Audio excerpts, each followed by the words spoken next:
కుండలోనైతే మా పిల్లే సాంబార్ రైస్ అయితే చేశాను. ఇవైతే చాలా హార్డ్‌గా ఉంటాయి రైస్ అయితే. వీటినైతే 12 అవర్స్ నానబెట్టుకోవాలి. అంతకన్నా ఎక్కువ నానబెట్టుకున్నా మంచిదే గానీ, తక్కువనైతే నానబెట్టుకోవద్దు. ఇవి అస్సలు తొందరగా గావు రైసు. వీటినైతే ముఖ్యంగా కుండలోనే వండుకోవాలంట. అందుకే నేను ఈ కుండను తీసుకున్నాను. వీటి కోసమే ఈ కుండనైతే తెచ్చుకున్నాను వండుదామని.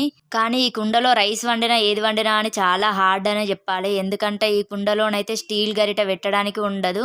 ఇది హీట్ అయితుంటేనైతే చాలా భయమైంది నాకైతే. ఏడ పేలిపోతదా అని. ఈ రైస్‌కైతే ఒక కప్పుకి 3 కప్స్ వాటర్ అయితే పోసుకోవాలి. ఇవి 12 అవర్స్ నానబెట్టుకున్నాం కాబట్టి తొందర అయితదేమో అనుకున్నా గానీ, ఒక హాఫ్ అన్ అవర్‌కి ఎక్కువ అయింది ఈ రైస్ అయితే.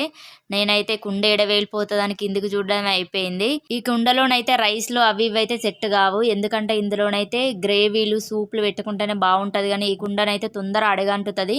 అందుకే ఇందులోనైతే ఇలాంటి ప్రయోగాలైతే చెయ్యొద్దు. ఏదైనా సూపు, కర్రీస్ అయితే చేసుకుంటేనైతే చాలా ఫైనల్‌గానైతే రైస్ అయితే ఉడికిపోయింది. కుండలో వండడం అయితే అంత ఈజీ అయితే గాదు.